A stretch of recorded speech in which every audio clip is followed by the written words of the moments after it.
हमारे आत्मविश्वासी मुखर नए भारत के कहानीकार, हमारे डिजिटल कंटेंट क्रिएटर्स की प्रतिभा को सम्मान देने के लिए, नेशनल क्रिएटर्स अवार्ड का मंच प्रदान करने के लिए, इस विजन को सामने लाने के लिए माननीय प्रधानमंत्री जी का बहुत बहुत आभार। और आप सब डिजिटल कंटेंट क्रिएटर्स की ओर से माननीय प्रधानमंत्री जी का स्वागत करने के लिए मैं फेमस पॉडकास्टर राज शमानी को मंच पर आमंत्रित करती हूं।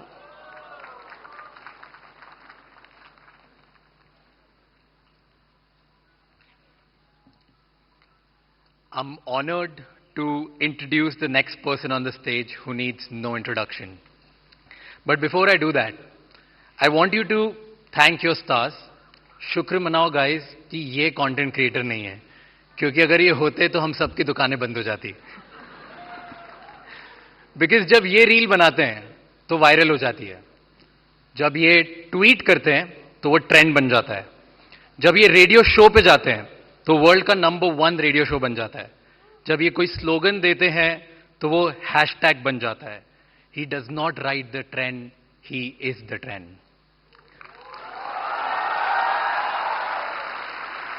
Ladies and gentleman, join your hands together for the influencer of the influencers, the OG, the GOAT, who is making the Indian dream possible for millions of Indians, the creator of new Bharat, Honorable PM Narendra Modi ji.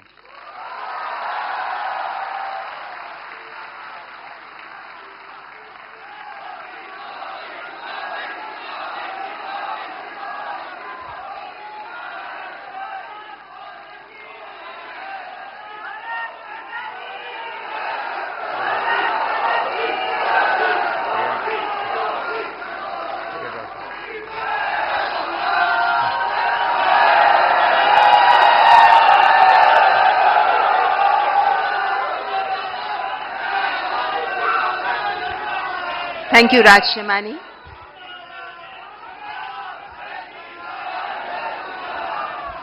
कार्यक्रम को आगे बढ़ाते हुए अब मैं इन पुरस्कारों के लिए 4 सदस्यीय जूरी में से 2 माननीय सदस्य हमारे बीच उपस्थित हैं। मैं मंच पर रूपाली गांगुली जी और प्रसून जोशी जी को आमंत्रित करती हूं, जो जूरी मेंबर्स हैं।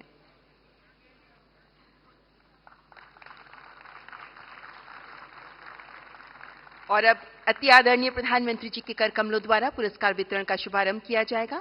माननीय प्रधानमंत्री जी तथा माननीय मंत्री महोदय, आपसे अनुरोध करती हूं कृपया पुरस्कार वितरण का शुभारंभ करने के लिए मंच पर आगे आएं। The first category, the award for the new India champion, the award goes to Abhi and new.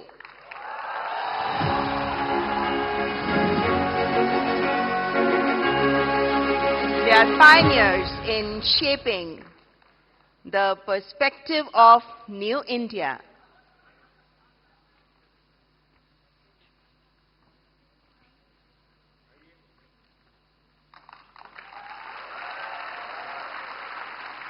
Through their insightful content and wide range of topics, they have raised awareness for New India.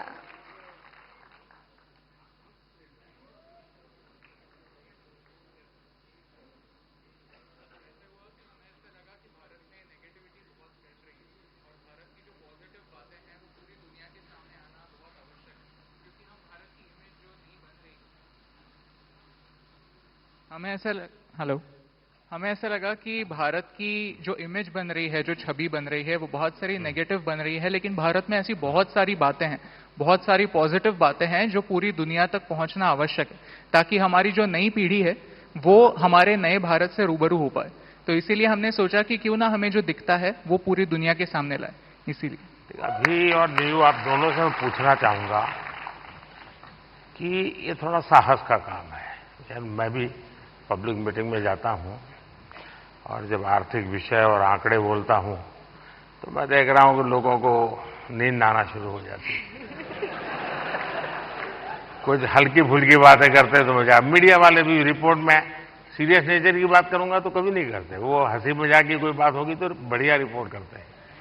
आपको नहीं लगा कि आपका विषय इतना dry है, कैसे लोग इंटरेस्ट लेंगे?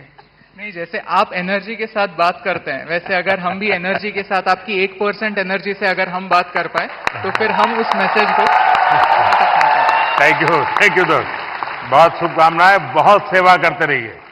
आपने फील्ड चैलेंजिंग चुना है, लेकिन देश के लिए बहुत जरूरी है। मेरी तरफ से बहुत बधाई। And the Best Storyteller Award. The award goes to Keetika Govindasamy, known as Kirti History. She educates about the real history with unique perspective, gaining popularity for her engaging approach to Indian history.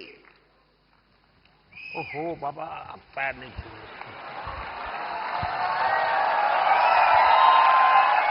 देखिए, वैसे politics में पता नहीं देश में एक परंपरा बन गई, लोग पैर छूते हैं। कला जगत में पैर छूना उसका भाव अलग है, लेकिन मैं बहुत डिस्टर्ब हो जाता हूं, और उसमें भी जब कोई बेटी। Thank you, sir. मैं सुनना चाहूंगा आपके विषय में कुछ। अंजोगी, मुझे हिंदी समझ कर सकती हूँ, बट बोलने के लिए थोड़ा मुश्किल है। आपको जो मर्जी पड़े बोलो। ये देश बहुत बड़ा है, किसी न किसी कोने में तो आपको सुनने वाला मिल ही जाएगा। Ellarku vanakkam. I would really like to appreciate our Honorable Prime Minister for the fact that you have taken up Tamil in a lot of stages, and you said like Tamil. So I must start with Vanakkam. Yeah, vanakkam.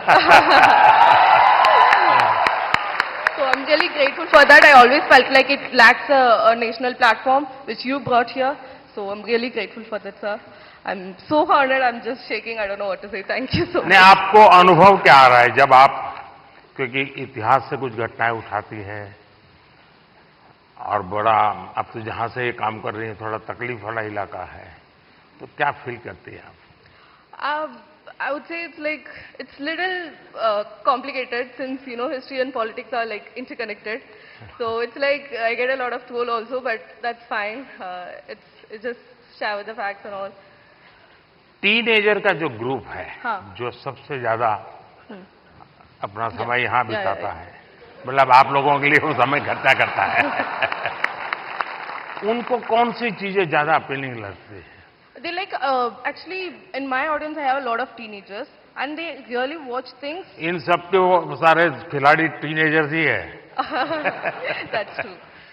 So they really like things about the stories which talks the greatness of India. So that kind of stories they really like a lot. उनको अच्छा लगता है। Yeah. चलिए, People really feel proud of it. बहुत सेवा कर रहे हैं आप देश की। Thank you. Thank sir. You, Thank you so all the much. Best. So big applause for Keetika Govindasamy. And the next category is Disruptor of the Year Award. स्थापित मानदंडों को चैलेंज देकर नई राह बनाने वाले ये अवार्ड, जिसके विनर है Ranveer Allahbadia. We know him as Beer Bicep. He focuses on fitness, spirituality and lifestyle through his The Ranveer Show. बधाई हो। तो आज भी कुछ फिटनेस का मंत्र देंगे लोगों को? हैं? योगा करनी चाहिए, मेडिटेशन करनी चाहिए। तो फिर तो ये लोग कहेंगे कि मोदी जी की बात बता रहा है। तो फिर कहेंगे तुम बीजेपी वाले हो गए हो। नहीं सर, मोदी जी शायद यूथ की बातें कर रहे हैं, तो पूरा यूथ ही मेडिटेशन कर रहा है। आप बस वही बात फिर से कह रहा हूं मैं। कभी मैं आपको पूरी तरह तो फॉलो कभी किया नहीं है। क्यों सर? क्योंकि बहुत कठिन होता है जी, मुझे खुद को 50 साल छोटा करना पड़ेगा, तब जाकर के आपके साथ थोड़ा वेवलेंथ बैठेगा। मेरा वेवलेंथ नहीं, मैं विषय पूछना, क्या नींद के संबंध में आप कोई कार्यक्रम करते हैं? कभी कभी एलियंस येटीज के सपने आते हैं। नहीं, मैं इसलिए कह रहा हूं कि सचमुच में नींद की बहुत उपेक्षा हो रही है जी, जबकि पूरी दिनचर्या में पहला टाइम टेबल नींद तय करनी चाहिए। मैं बहुत उल्टा बता रहा हूं आज। क्योंकि मैं उसका भुक्तभोगी हूं। मैं नींद के संबंध में बहुत ही इनडिसिप्लिन हूं। मैं बहुत कम सोता हूं और मेरे सब लोग मुझे डांटते रहते हैं और कई सालों से मेरी बीमारी आ गई है, मैं बहुत कम सोता हूं। लेकिन मैं चाहता हूं लोग पूरी नींद, यानी सोते रहे ऐसा मैं नहीं चाहता हूं। मैं जगाना, लोगों को जगाना मेरा काम है। लेकिन नींद के संबंध में हम ज्यादा उतने जागरूक नहीं है। कभी उस पर सोचिए ना। जी जी, योग निद्रा करनी चाहिए। योग निद्रा अलग है जी, वहां मत ले जाइए। देखिए, योग निद्रा वो विषय है जो नॉर्मली नींद से कठिनाइयां हैं, नहीं हो पाती, तो योग निद्रा कर लिया तो उनका 3-4 घंटा और निकल जाता है। आपके साथ पॉडकास्ट करने का मूड हो रहा है सर। अरे वाह। चलिए, मूड तो हरे के बहुत होते हैं भाई।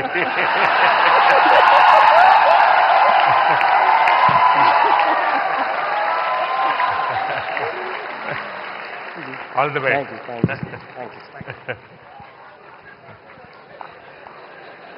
और अगला पुरस्कार प्रकृति और पर्यावरण के प्रति समर्पित भाव से काम करने वाले ग्रीन चैंपियन अवार्ड, जिसके विनर हैं पंकति पांडे।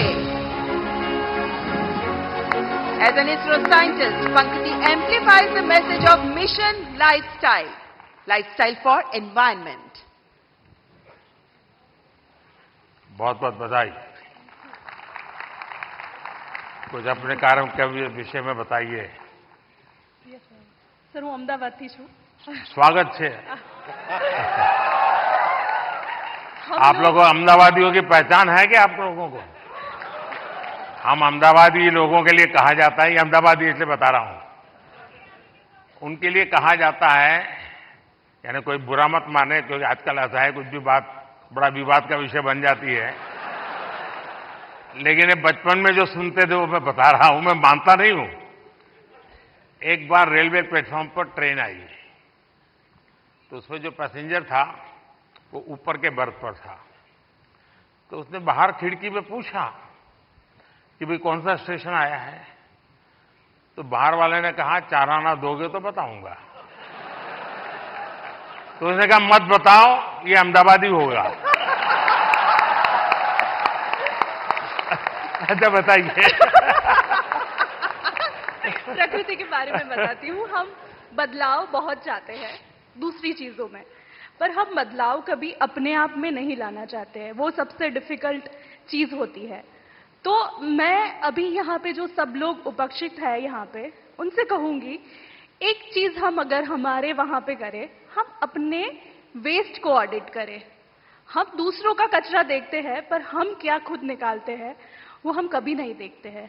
तो I request all of you to waste audit your dustbin, कि क्या हम हमारी लाइफ को जीरो वेस्ट बना सकते हैं। पूरे तरीके से नहीं, पर क्या हम कोशिश कर सकते हैं। Thank you so much. Mission life के संबंध में डिटेल स्टडी किया है आपने? मिशन लाइफ नहीं सर। मैंने एक यूएन सेक्रेटरी जनरल के साथ दुनिया के सामने एक मिशन लॉन्च किया है। क्लाइमेट, एनवायरनमेंट, सर्कुलर इकोनॉमी, ये सारी बातों से हम परिचित है। और लोग दुनिया कहते हैं तुम ये मत करो, तुम वो मत करो। सारा मैं क्या करूंगा कोई कहता ही नहीं है। बिल्कुल। और इसलिए मैंने कहा है मिशन लाइफ। और मिशन लाइफ के पीछे मेरा इंटरेस्ट यही है कि आपकी लाइफस्टाइल ही एनवायरनमेंट फ्रेंडली होनी चाहिए। हम क्या करते हैं, एसी कार में बैठ करके जिम जाएंगे, जिम में बिजली जला करके पसीना निकालेंगे, फिर एसी कार में बैठ करके घर वापस आएंगे और फिर 5 स्टार होटल में जाकर के एनवायरनमेंट पर भाषण देंगे।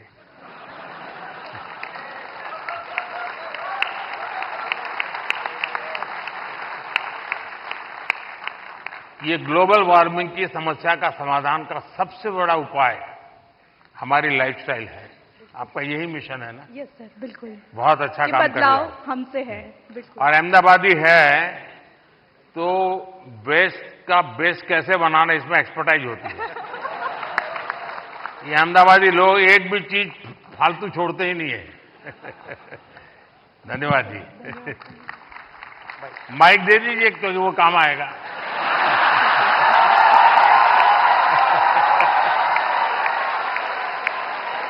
And the next award, Best Creator for Social Change. और इस अवार्ड की विनर है जया किशोरी, जिन्हें आधुनिक दौर की मीरा कहा जाता है। One of the youngest spiritual orators. She shares stories and teachings from Bhagavad Gita and Ramayana in insightful manner. बहुत बहुत बधाई आपको। चलिए, आपने लोगों को आध्यात्मिक दुनिया की तरफ बड़ी आधुनिक तरीके से रुचि फैलाई है। बहुत बहुत धन्यवाद। बताइए कुछ। जी, मैं कथाकार हूँ, श्रीमद् भागवतम करती हूँ और गीता जी के ऊपर बातें करती हूँ, क्योंकि मेरा बचपन इन्हीं चीज़ों से गुजरा है और जो बदलाव मुझ में आया है, चाहे शांति, सुकून, खुशी, हर चीज़ को लेकर। और सबसे बड़ी बात, क्योंकि हमारी सोच है कि भगवान से जुड़ना तो बुढ़ापे का काम है, और मुझे लगता है सबसे गलत सोच है, क्योंकि सबसे ज़्यादा अध्यात्म की ज़रूरत युवाओं को है। और अगर मैं मटेरियलिस्टिक लाइफ के साथ साथ आध्यात्मिक जीवन जी सकती हूँ तो मुझे लगता है हर युवा जी सकता है। लोगों को डर लगता है कि अध्यात्म मतलब झोला लेके चले जाना। हाँ जी।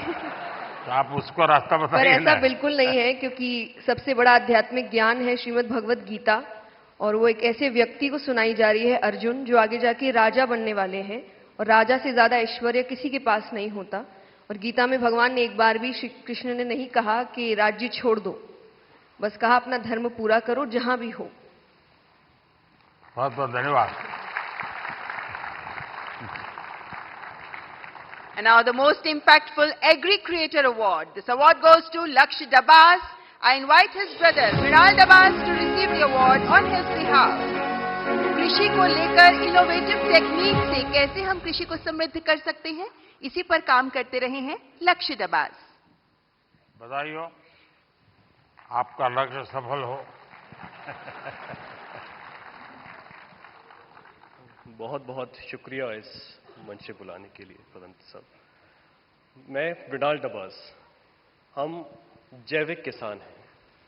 देश की जरूरत जरूर थी 1970s में कि एक ग्रीन रेवोल्यूशन आया गया, लेकिन उसके बाद देश बढ़ा और आज देश की जरूरत जैविक खेती की है, जिसमें कोई रसायन, कोई पेस्टिसाइड हमारे खाने में जो जहर हम डालते हैं वो ना डाला जाए। इसी संदर्भ में हमने 30,000 से ज्यादा किसानों को अपने खेत में बुला के, हम जटखोड़ खेत से बिलोंग करते हैं जो दिल्ली सोनीपत बॉर्डर पे है, बुला के कैसे जैविक खेती की जाती है, किस तरह कीटों से बचाया जाता है, उस संदर्भ में उनको सिखाया है। अगर हम सरसों का तेल निकालते हैं तो एक्सपेलर यूनिट नहीं, जो प्राचीन समय में कच्ची घानी का तेल हुआ करता था। अगर हम गाय पाल रहे हैं, जर्सी एचएफ नहीं, जो हमारी देसी गाय है, गिर है, सहवाल है, थारपारकर है, राठी है, क्यों उसको भी हमें ज्यादा सेवा करनी चाहिए? उसके दूध में और उसका जो घी बनता है, क्या उसमें ज्यादा प्रोटीन कंटेंट होता है और हमारे शरीर के लिए क्यों वो ज्यादा जरूरी है?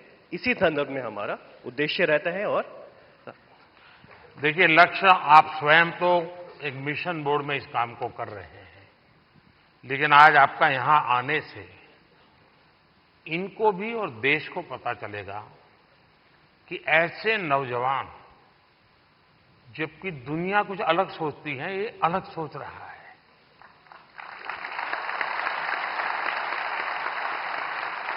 लोग लक्ष्य की मजाक उड़ाते होंगे, क्या यार तुम ये गाय पीछे पड़े हुए हो। उसके बाद भी वो उसको समर्पित है। आप कभी गुजरात के गवर्नर आचार्य देवव्रत जी से मिले हैं? नहीं सर, ये अवसर नहीं। तो मैं आपसे आग्रह करूंगा, एक बार उनके साथ बैठिए। वो एक मिशन बोर्ड में ये नेचुरल फार्मिंग पर काम करते हैं। कुरुक्षेत्र में उनका एक फार्म भी है और गुजरात में करीब उन्होंने 3 लाख किसानों को नेचुरल फार्मिंग की तरफ ले गए हैं और जो उसके रिजल्ट आए हैं बहुत ही एनकरेजिंग है। दूसरा, लोगों में एक भ्रम है जिसको आप ठीक कर सकते हैं, ऑर्गेनिक फार्मिंग और नेचुरल फार्मिंग दोनों अलग है। कुछ लोग कहते हैं कि ऑर्गेनिक फार्मिंग में शुरू में इनकम का बहुत लॉस होता है, उसके कारण कोई किसान हिम्मत नहीं करता। नेचुरल फार्मिंग में लॉस नहीं होता है और धीरे धीरे प्रोडक्टिविटी बढ़ती है, क्वालिटी बढ़ती है, एकरेज बढ़ता है। मैं चाहूंगा कि आप एक बहुत अच्छा काम कर रहे हैं, लेकिन मैं आपसे आग्रह करूंगा आप आचार्य देवव्रत जी से जरूर मिलिए। यूट्यूब पर उनके बहुत सारे लेक्चर्स हैं, आप उसको देखिए। बहुत बहुत शुभकामनाएं। And now the cultural ambassador of the year award, और इस अवार्ड की विनर हैं जानी मानी गायिका मैथिली ठाकुर।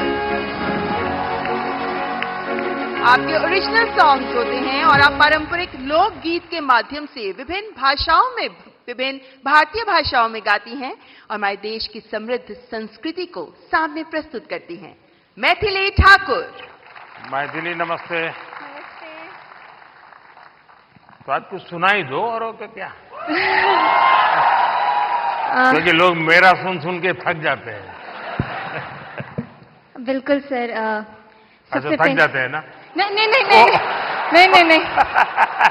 मतलब बिल्कुल मैं आपको सुनाती हूँ। और सबसे पहले सभी लोगों को महाशिवरात्रि की ढेर सारी शुभकामनाएं। और तो शिव जी का ही भजन कर लो आज। जी जी जरूर।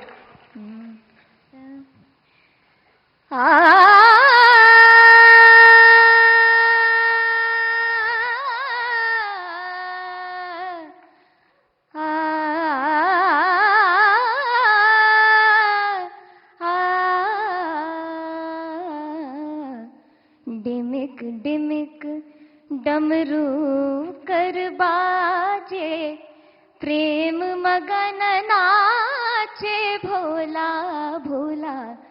डिमिक डिमिक डमरू कर बाजे, प्रेम मगन नाचे भोला। सिंही नाद बजावत गावत, सिंही नाद बजावत गावत, लटक रही बगली झोला भोला। डिमिक डिमिक डमरू कर बाजे, प्रेम मगन नाचे भोला। बहुत बहुत बधाई मैथिली जी आपको। आपने देखा होगा मैंने मन की बात में एक बार एक जर्मन बच्ची का उल्लेख किया था। वो जन्म से उसको आंखें नहीं है, हिंदुस्तान देखा नहीं है, और मैं हैरान हूं कि भारत के दक्षिण भारत की भाषाओं के गीत इतना तेजी से ग्रास करती है। और भी पिछले दिनों यहां आई थी तो मेरा मिलना हुआ, तो उसने तमिल में मुझे शिव भजन सुनाया। और संगीत की क्या ताकत होती है, कोई भाषा उसको मालूम नहीं है जर्मनी के सिवाय, लेकिन अद्भुत प्रभाव पैदा करती है। आपको भी वो परमात्मा ने कृपा दी है, आपने साधना भी की है। मेरी तरफ से बहुत बहुत शुभकामनाएं। बहुत बहुत शुक्रिया। क्या मैं आपके साथ एक तस्वीर ले सकती हूँ? तस्वीर लेनी है? कैसे? अच्छा, सेल्फी के बिना नहीं चलता है। आज रात से मिले, मुझे बहुत खुशी हुई। बहुत बहुत शुक्रिया, धन्यवाद। And now the best international creator. इस अवार्ड में 3 लोगों के नाम हैं, किरी Paul from Tanzania and Cassandra May Spitman, the German singer. And we have one more award winner in this Best International Creator category, and he is Drew Hicks.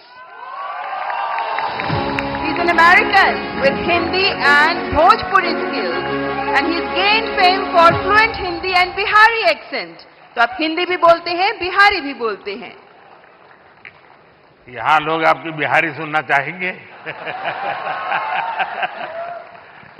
मैं इतना nervous feel कर रहा हूँ कि लगता है भोजपुरी, हिंदी, इंग्लिश सब भूल गया मैं, बट कोशिश करूंगा। जो भी बोल सकते बोल लीजिए। नहीं, मैं बहुत खुश हूँ, धन्यवाद अवार्ड के लिए। और मैं बस लोगों को खुश करना चाहता हूँ और भारत का नाम रोशन करना चाहता हूँ। अगर इसमें मैं सक्सेसफुल हूँ तो मैं खुश हूँ। ये टैलेंट कैसे आपको, कैसे इस तरफ रुचि बनी और कैसे आपकी जिंदगी यात्रा शुरू हुई? मेरा पापा actually BHU Banaras Hindu university में पढ़ाई किया था, तो मैंने बचपन में कुछ टाइम वहीं पे बनारस में स्पेंड किया और फिर पटना में वो एक्चुअली मिथिला पेंटिंग्स का भी बिजनेस में था कुछ टाइम के लिए। अच्छा। हाँ, तो फिर उसके बाद बचपन के बाद मैं वापस US गया, बट US में मन नहीं लगा, मेरे को लगा मुझको जल्दी घर वापस आना है, तो मैं आ गया। चलिए, आपको बहुत बहुत शुभकामना। आपका एक वाक्य भी इस देश के नौजवानों के लिए बहुत इंस्पायर करेगा। शुक्रिया, ऑल द बेस्ट। धन्यवाद। और हमारे देश के टूरिज्म पोटेंशियल को सामने लाने वाले बेस्ट ट्रैवल क्रिएटर अवार्ड के विनर हैं Kamiya Jani, the founder of Curly tell.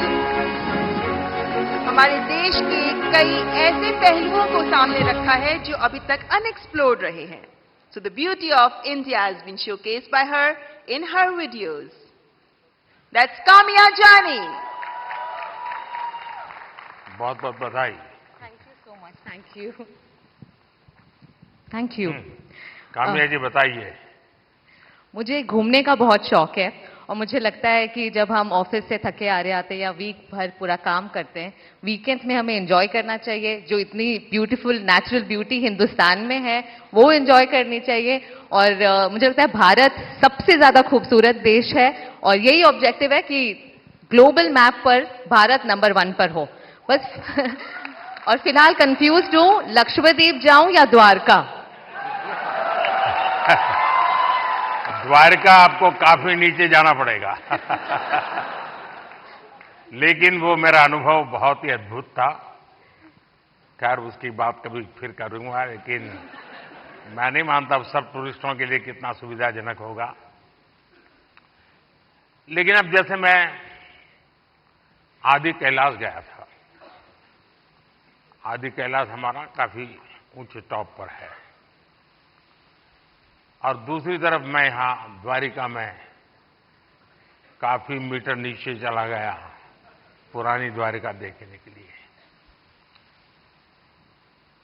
आप ये जब भारत की इन धरोहर का परिचय करवाती हो, तो मैं दो विषय लेकर इन दिनों चल रहा हूं। उसमें आप जो क्रिएटर्स होते हैं मदद कर सकते हैं। एक हमारे लोग क्या करते हैं, जैसे कहीं चले गए सोमनाथ, तो बस में ट्रेन में अपनी कार से उतरेंगे, भागेंगे, और जैसे भगवान अभी कहीं जा रहे हैं तो पकड़ो।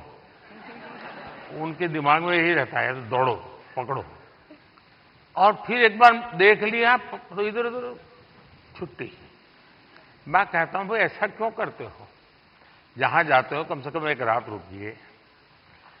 टोटल जो आपका बजट है, टूर ट्रैवल का टोटल बजट है, कम से कम 5% 10% लोकल कुछ न कुछ चीज खरीदिए, लोकल प्रोडक्ट खरीदिए। अब फिर आप कहेंगे नहीं हमने पानी पूरी खरीदी थी, ऐसा नहीं। खाना वाना तो कंपलसरी है, खाएंगे, लेकिन कोई वहां की प्रोडक्ट, क्योंकि हमारे देश की जो ये भी एक सामर्थ्य है और वहां की इकोनॉमी को बहुत बड़ा बल मिलता है। अब जैसे मान लीजिए आप बद्रीनाथ गए और वहीं से थोड़ा 5 किलोमीटर दूर मणा गांव गए और मणा गांव से हैंडीक्राफ्ट खरीदा, तो हिंदुस्तान का वो पहला गांव, उसके बाद चाइना आ जाता है, वो पहला गांव, वहां की कुछ चीजें खरीद करके अपने गांव ले जाओगे, देश की एकता को हमेशा हमेशा बनाए रखने में काम आएगा। तो कभी आप ऐसे विषयों को भी अगर प्रमोट कर सकते हैं तो बहुत अच्छा होगा। बिल्कुल, बहुत सारे मंदिर कवर किए हैं मैंने अपने वीडियोस में, और आपका बहुत बड़ा थैंक यू, क्योंकि अब सारे ही मंदिरों को बहुत ही नया रूप मिल चुका है। So thank you for that. Thank you. And now let's recognize the best creator in tech category. और इसके विनर हैं टेक्निकल गुरुजी के नाम से जाने जाने वाले गौरव चौधरी। आपका पहला टेक चैनल है जो 1 करोड़ सब्सक्राइबर्स के मार्क को क्रॉस कर गया, and you even covered UPI in Paris. That's Gaurav Chaudhary.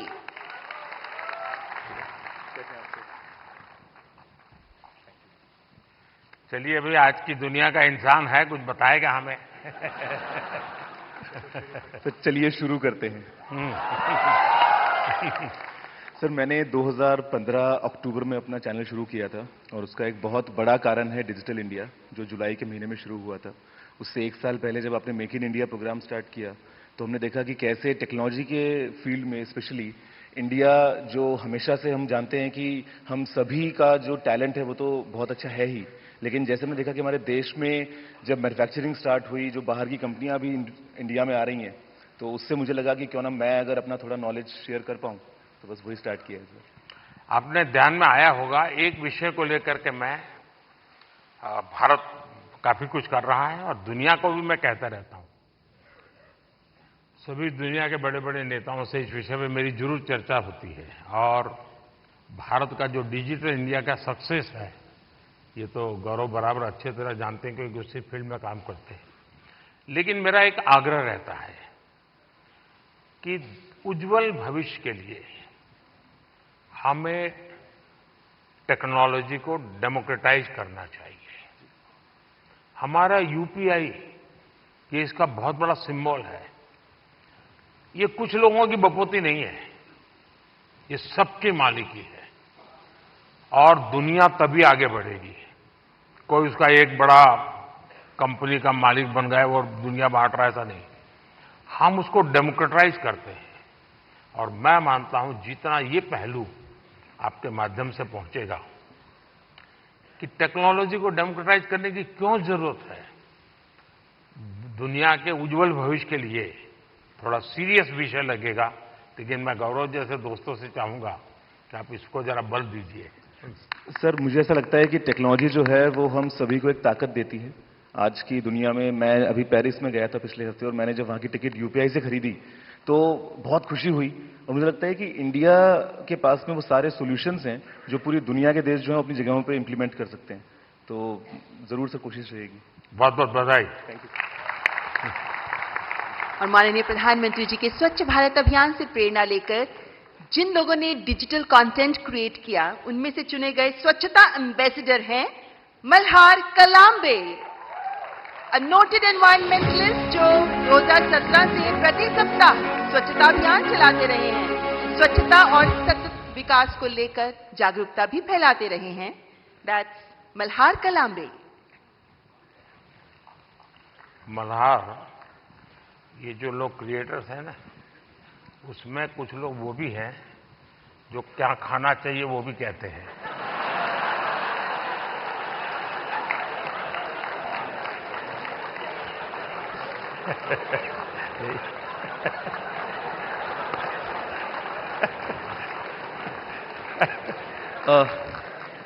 इस पुरस्कार के लिए शुक्रिया। मैं बेसिकली एनवायरमेंटलिस्ट हूँ। हम पिछले 6.5 साल से मुंबई में स्वच्छता मुहिम चला रहे हैं, आप ही से प्रेरणा लेके। पिछले 6.5 सालों में हमने 500 से ज़्यादा क्लीनअप ड्राइव्स ऑर्गेनाइज की है, 80 लाख किलो से ज़्यादा कचरा मुंबई से साफ किया है। बट इतने सालों में मैंने एक चीज़ देखी है कि लोगों को कचरा उठाने में शर्म आती है, लज्जा लगती है। कई लोगों ने मुझे कचरे वाला तक कहा है, बट मैं एक चीज़ में विश्वास रखता हूँ कि अगर देश साफ करना है तो हाथ तो गंदे करने पड़ेंगे। Thank you. बहुत बहुत शुभकामनाएं। और आपने युवकों को बड़ी प्रेरणा दी है।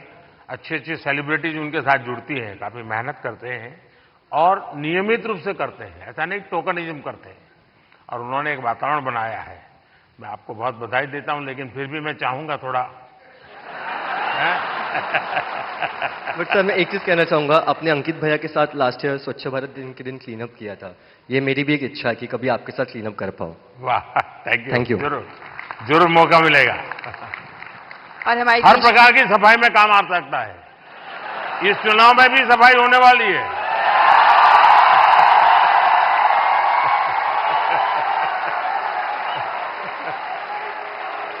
और हमारे देश की समृद्ध फैशन परंपराओं को आगे बढ़ाने के लिए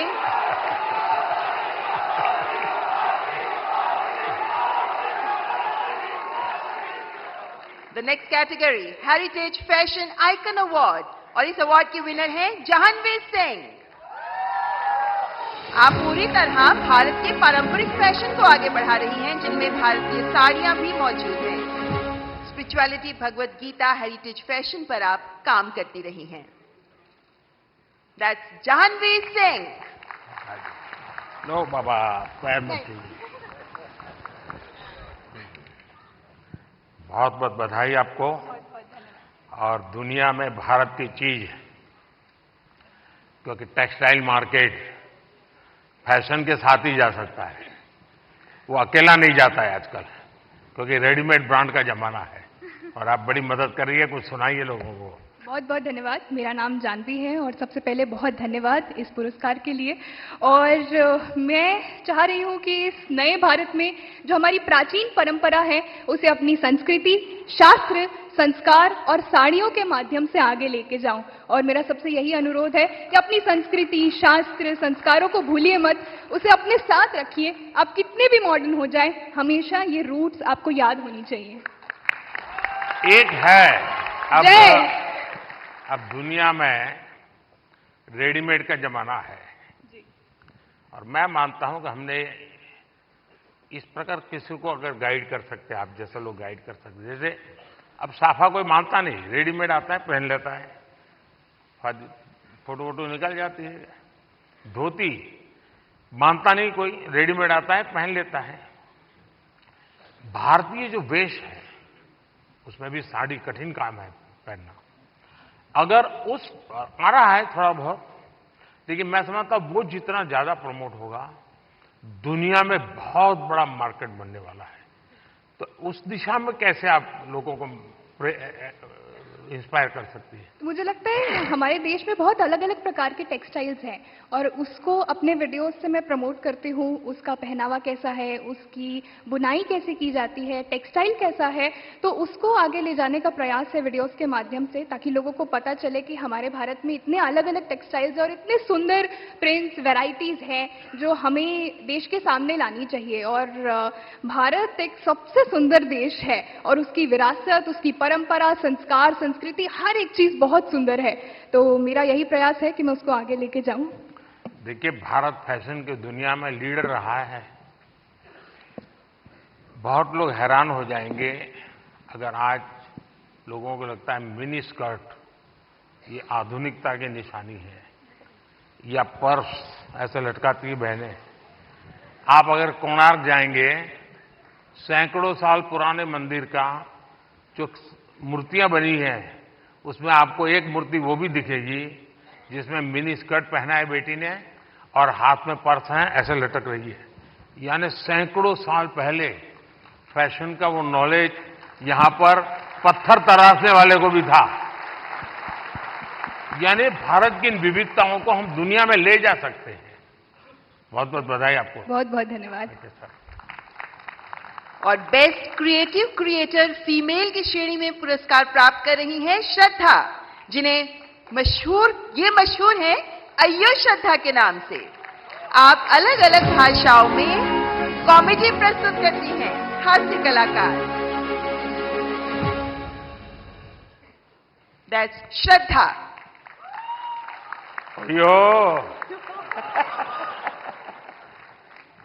श्रद्धा से मेरा दोबारा मिलने का मौका मिला है, बहुत बहुत बधाई। बहुत बहुत धन्यवाद, बहुत बहुत धन्यवाद।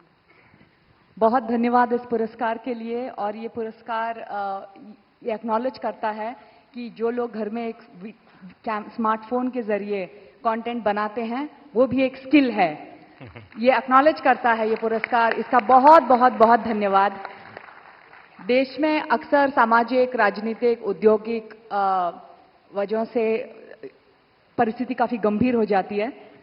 मेरी कोशिश ये रहती है कि इसमें अगर एक ह्यूमरस पॉइंट ऑफ व्यू या हास्य रस मिलाया जाए तो एक पॉजिटिविटी फैलाई जा सके। जो भी परिस्थिति हो, आई थिंक हमारे देश के लोग इतने प्यारे हैं कि परिस्थिति कितनी भी गंभीर हो, हम हर चीज में मुस्कुराने की वजह ढूंढ लेते हैं। और मैं अपने कंटेंट से ये वजह दर्शाने की कोशिश करती हूँ। बहुत बहुत धन्यवाद, बहुत धन्यवाद। देखिए, बाजार से सब्जी कितनी बढ़िया क्यों ना लाए, उसमें जब तक तड़का नहीं लगता है ना, टेस्ट नहीं आता है। तो ये हास्य की चीजें जो है वो तड़का का काम करती है जिंदगी में। और आज आपकी स्पॉन्टेनिटी ने सबको फ्लोर कर दिया है। Thank you, thank you so much, thank you, thank you, thank you.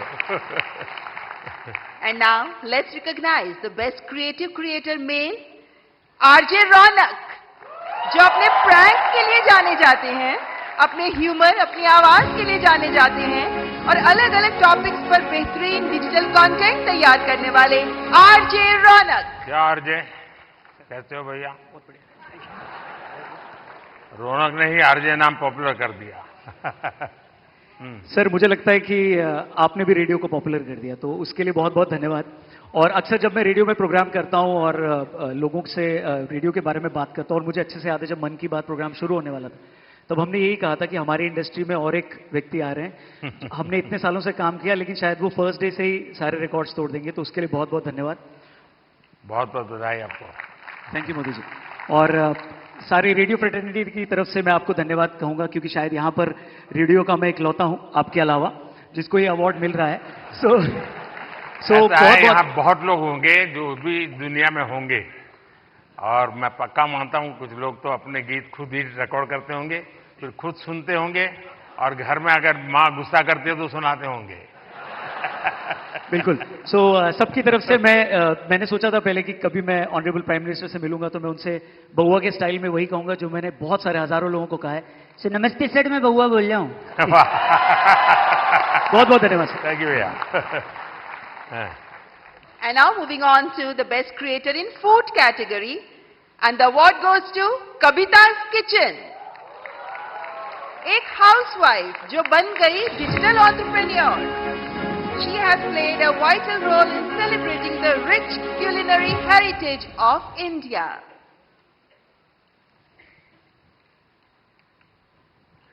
Kavita ji, बहुत बहुत बधाई आपको। धन्यवाद सर। वो जो मल्हार है ना, उनको खाना बनाना हाँ, सिखाओ। उसको कुछ सिखाइए।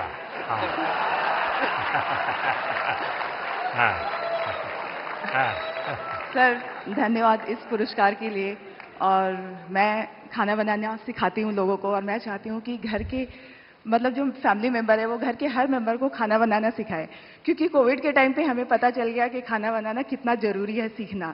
तो पढ़ाई के साथ साथ इसको भी हम अपनी लाइफ स्किल में ऐड करें तो ज़्यादा अच्छा होगा। और साथ में मैं चाहती हूँ कि जैसे स्कूल वगैरह में हम बच्चों को बाकी चीज़ें पढ़ाते हैं, तो उसके साथ अगर हम एग्रीकल्चर भी सिखाएं तो बच्चों को ये पता चलेगा कि एक अनाज उगाने में कितना मेहनत होता है। तो शायद उसकी वजह से फूड वेस्टेज कम होगा, और खाना बनाने में कितनी मेहनत होती है तो उसकी वजह से भी वेस्टेज को हम रोक सकते हैं। तो ये मेरी सोच है। मैं चाहती हूँ कि ऐसा अगर हो तो फ्यूचर में अच्छा होगा। अच्छा हुआ आप इस काम को किया, और आपके कारण लोग जानेंगे कि वरना हमारे गुजरात के लोगों का एक स्वभाव रहा है, वो सैटरडे शाम को कहीं के रेस्टोरेंट ढूंढते रहते हैं, फास्ट फूड। और फिर वहाँ मैक्सिकन कहाँ मिलेगा, पिछले सप्ताह मैक्सिकन लिया, इस बार इटालियन कहाँ मिलेगा। और अगर वो कुल्लू मनाली जाएंगे तो यार गुजराती डिश कहाँ मिलेगा।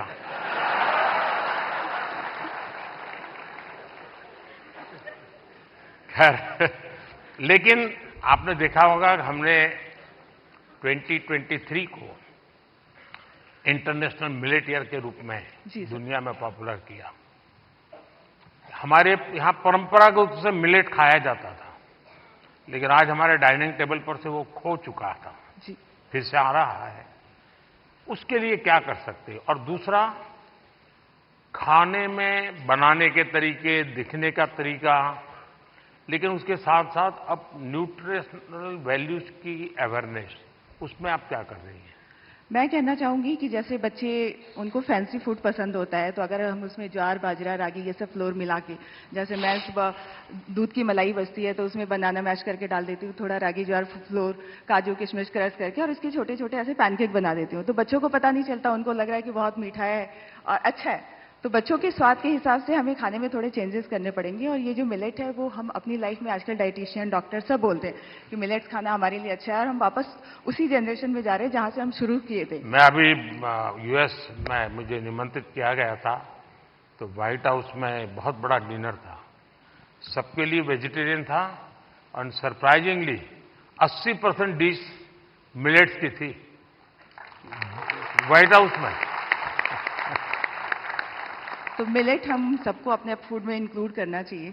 और ये आपकी बात सही है कि बच्चों को उसमें रुचि बननी चाहिए। मैं याद है, खैर मैं बच्चा नहीं था तब,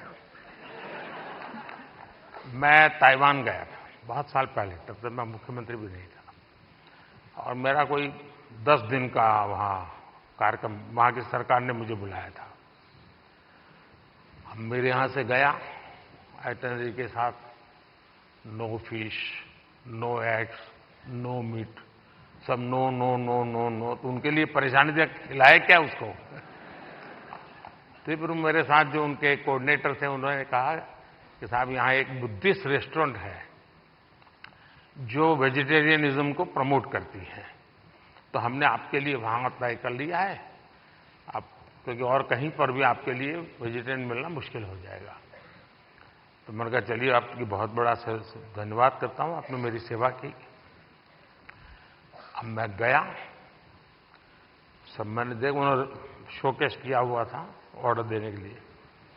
मैं देखते ही चौंक गया, क्योंकि किसी को दिखता था चिकन जैसा, कोई दिखता था फिश जैसा, कोई मटन की सारी चीजें दिखती थी। मैंने कहा यार तुम यहाँ कहाँ ले आए मुझे, ये तो सब नॉन वेज है। तो फिर मुझे उन बुद्धिस्ट जो लोग थे उन्होंने समझाया कि साहब यहाँ के लोगों को वेजिटेरियन की तरफ ले जाने के लिए हम वेजिटेरियन चीजों का शेप ऐसा बनाते हैं ताकि वो मेंटली पहले प्रिपेयर हो। और आप भी कभी ताइवान जाए तो आज भी वो रेस्टोरेंट है।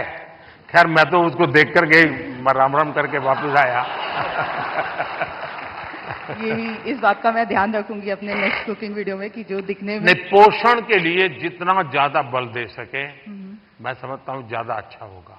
जी सर, बिल्कुल। बहुत बहुत शुभकामनाएं। धन्यवाद सर। सर पैसे क्या मम्मी ने बोला? And now the वाह नमस्कार। ओहो धन्यवाद। And now the best creator in the education category और क्या, इस रूपाली?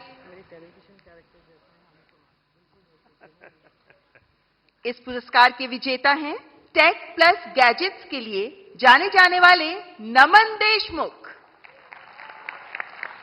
नमन technology, gadgets, finance, social media, marketing जैसे विषयों को कवर करते हैं, सामान्य भाषा में तकनीकी विषयों पर शिक्षित करते हैं। आपको नमन। बताइए नमन। पहली बात तो प्रधानमंत्री जी थैंक यू सो मच इस पुरस्कार के लिए। मैं एक्चुअली टेक रिलेटेड या फिर जो भी अवेयरनेस होती है उस रिलेटेड वीडियोस बनाता हूँ, लोगों को अवेयर करता हूँ। जिस तरीके से इंडिया में टेक्नोलॉजी या फिर बाकी की चीज़ें बढ़ रही हैं उस तरीके से बहुत सारे स्कैम्स भी बढ़ते जा रहे हैं, जहाँ पे कई सारे ऐसे भी लोग हैं जो शायद अपना बैंक अकाउंट तक खाली करवा देते हैं कुछ स्कैम्स के कारण। तो उस टाइप की वीडियोस रहती है मेरी। प्लस इतनी सारी गवर्नमेंट की स्कीम्स होती हैं जो लोगों तक नहीं पहुंच पाती है, तो उसकी अवेयरनेस वगैरह पे हम लोग जो है वीडियो बनाते हैं। ये बहुत अच्छी बात है क्योंकि एक प्रकार से लोगों को जगाने का काम है। अदरवाइज लोग अच्छे से अच्छा मोबाइल खरीदने के तो शौकीन है, लेकिन सेफ्टी सिक्योरिटी के लिए क्या क्या करना चाहिए कुछ पता ही नहीं होता है। तो उसी में मेरी कोशिश रहती है और मैं ट्राई करता हूं कि जितना सिंपल मेरा कंटेंट हो उतना लोगों को समझने में आसानी होती है। तो मेरा जो हमारा एक रीज़न है टेक में आने में या फिर एजुकेशन में कि एजुकेट तो करना है लेकिन बहुत सिंपल और फन तरीके से लोगों को चीज़ें बतानी है, और शायद उस चीज़ में हम लोग आगे बढ़ते जा रहे हैं। एक सुझाव मैं देता हूं नमन, शायद इन लोगों में से कोई निकले उसको भी काम आ सकता है। भारत सरकार की तरफ से अटल टिंकरिंग लैब्स बहुत बड़ी मात्रा में स्कूलों में चलती है। भारत सरकार पैसे भी देते हैं और छोटे छोटे बच्चों के लिए है, वो 5वीं 6वीं 7वीं कक्षा की, और टेक्नोलॉजी के लिए ही है। उनका साइंटिफिक टेम्पर तैयार करने के लिए। लेकिन मैं उन दिनों इन बच्चों को जब मिलता हूं, क्या चीजें बना बना के लाते हैं, क्या सोच करके लाते हैं। कभी आप ऐसे अटल टिंकरिंग लैब में जाकर के उसको अगर कभी कवर करें तो हो सकता है कि ये बहुत बड़ा हमारे बच्चों को। और दूसरा मैंने देखा चंद्रयान लैंडिंग के बाद हमारे देश में साइंटिफिक टेम्पर के प्रति बहुत बड़ी रुचि बनी है। बच्चों को लगने लगा है कि हमने साइंस मैथ की दुनिया में जाना चाहिए। और ये आप लोग जो क्रिएट करते हैं चीजें, हमारे बच्चों को साइंटिफिक दुनिया में जाने के लिए प्रेरित करने वाली जितनी चीजें करेंगे बहुत बड़ी सेवा होगी। प्रधानमंत्री जी, मैं ये आपकी जो बात है वो ज़रूर मतलब उस चीज़ पे भी मैं वीडियो बनाने वाला हूँ फॉर श्योर।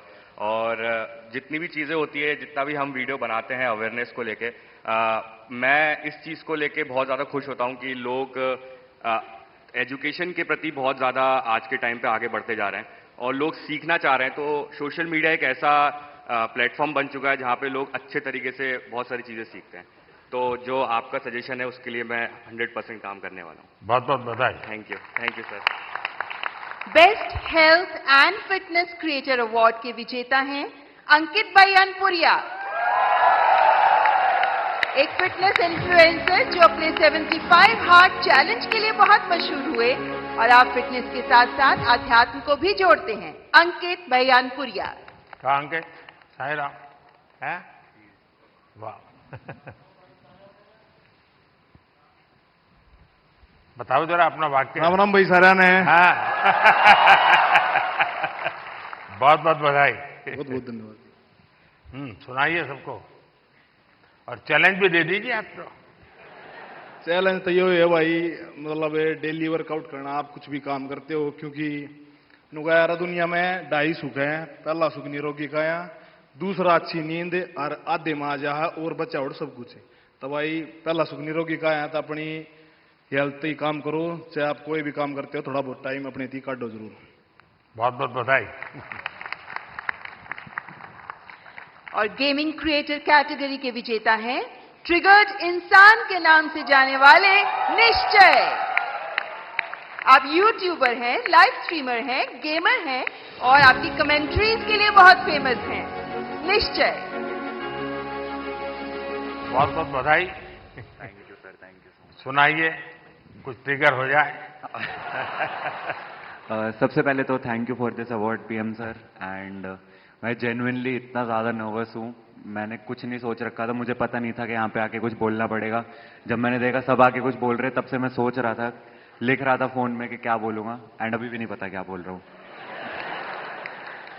बस एक चीज़ बोल रही थी कि गेमिंग कैटेगरी में ये अवार्ड दिया गया है, तो उसके लिए बस थैंक यू बोलना था सर कि गेमिंग को भी रिकॉग्निशन मतलब मिल रही है and it's a big thing. So thank you so much. बहुत बहुत शुभकामनाएं। Thank you sir, thank you. And the next category best micro creator, और इस कैटेगरी के विनर हैं अरिदमन, जो वैदिक एस्ट्रोलॉजी और एंशिएंट इंडियन विजडम पर काम करते हैं। आप आध्यात्म पर काम करते हैं और ज्योतिष पर काम करते हैं और सबको प्रेरणा देते हैं। ओहो भैया झुको मत। बहुत बहुत बधाई। तो आज क्या कार्यक्रम है? आज का बस यही कार्यक्रम है। नहीं, इसलिए ये सारे लाइन लगा के खड़े रह जाएंगे, क्योंकि ज्योतिष ऐसी चीज है कोई भी हाथ दिखाता है। मैं अपना बचपन का एक अनुभव बता दूं। मैं ट्रैवलिंग करता था बहुत, और कभी आरक्षण रिजर्वेशन तो कोई सोचना ही नहीं था। भीड़ बहुत होती थी अनरिजर्व डिब्बे में। तो मैं क्या करता था, देखता था कि हाँ थोड़ा मौका है, तो मैं किसी का हाथ पकड़ के शुरू करता देखना। तुरंत लोग मेरे लिए सीट की व्यवस्था करते थे।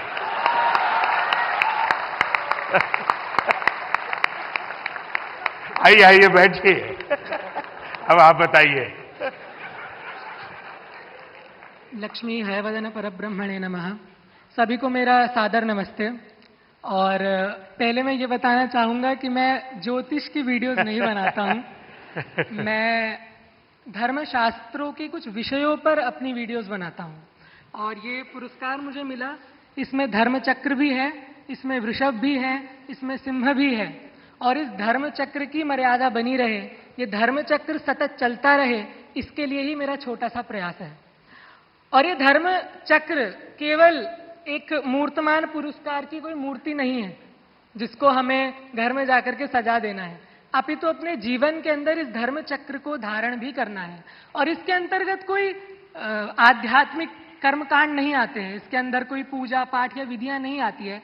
आज मैंने जो वेशभूषा पहनी है, बहुत से लोग इसे देखकर सोच रहे होंगे कि मैं कोई सन्यासी हूं, कोई बाबा हूं, कोई तपस्वी हूं, लेकिन मैं इनमें से कुछ नहीं हूं। मैं एक सामान्य बालक हूं जो अपनी 12वीं कक्षा इस समय कर रहा हूं। लेकिन मैं बताना चाहता हूं कि ये जो कपड़े मैंने पहने हैं, ये अध्यात्म का प्रतीक नहीं है, ये भारतीय संस्कृति का प्रतीक है जिसे हम भुला चुके हैं। प्रधानमंत्री जी ने वेशभूषा की बात करी, हस्तकला की बात करी, और मैं कहना चाहूंगा कि जो परिधान मैंने पहना है ये भारत का सबसे पुराना परिधान है, जिसको आज लगभग इधर बहुत कम लोग पहन के आए होंगे। तो मैं आशा करता हूं कि मेरे छोटे से योगदान से, यद्यपि मैं एक बहुत बड़ा क्रिएटर नहीं हूं, लेकिन मेरे छोटे से योगदान से मैं इस राष्ट्र के धर्म चक्र में एक छोटा सा सहयोग देता हूं, और उसके लिए आप सभी का मैं साथ मांगता हूं। और उसके लिए मुझे यहाँ बुलाने के लिए प्रधानमंत्री जी का बहुत बहुत अभिनंदन, आप सभी लोगों का बहुत बहुत अभिनंदन। नमस्कार। आप अरी कैसे आइडेंटिफाई करते हैं और अरी का दमन कैसे करते हैं? प्रथम तो अरि अंतर्मन के शत्रुओं का ही दमन करें, और बाहरी शत्रु बहुत रूप से होते हैं, फिजिकल शत्रु भी होते हैं, अंतर्मन के शत्रु भी होते हैं, परंपराओं के शत्रु भी होते हैं, रहन सहन के शत्रु भी होते हैं। और मैं समझता हूं कि जितनी हद तक हम इन शत्रुओं का निवारण कर सके उतना ही अच्छा है, और मैं इस अपने नाम को सार्थक करने के लिए उस लक्ष्य की तरफ अग्रसर हूं। और माननीय प्रधानमंत्री जी के आशीर्वाद से, आप सभी के आशीर्वाद से मैं इस पर आगे बढ़ता रहूं, ऐसी मेरी आशा है। बहुत बहुत शुभकामनाएं। And now the best nano creator award, और इस अवार्ड के विजेता हैं देवभूमि उत्तराखंड के चमोली जिले के पीयूष पुरोहित। पीयूष जो स्थानों की, लोगों के और उन क्षेत्रीय त्योहारों के बारे में बताते हैं जिनके बारे में लोगों को बहुत कम पता होता है। जोरदार तालियां पीयूष पुरोहित के लिए। पीयूष, बधाई हो। सुनाओ। सर, मैं उत्तराखंड से हूँ और चमोली से हो? हाँ जी। तो सर, मैं अपने जो उत्तराखंड की पुरानी परंपरा होती है उनको प्रमोट करने की कोशिश करता हूँ, और मतलब अलग तरीके से थोड़ी VFX वगैरह, एडिटिंग वगैरह से उसे थोड़ा और एंटरटेन करने की कोशिश करता हूँ। जैसे कि उसमें थोड़ा VFX यूज़ कर लिया, जैसे वीडियोस में VFX होते हैं, विजुअल आर्ट्स। मैंने मन की बात में एक बार लोगों को अपील किया था किसी और राज्य के गीत को गाइए, और चमोली का जो गीत है एक, वो केरल की बच्चियों ने स्कूल में गाया था, बहुत पॉपुलर हो गया था। शायद आपने वायरल देखा होगा उसको। चमोली का वो गीत बड़ा फेमस है, लोगों के स्वागत के लिए गाया जाता है। बहुत बहुत बधाई हो आपको। हाँ, कहिए। कोई बात नहीं, सब फर्स्ट टाइम वाले ही हैं।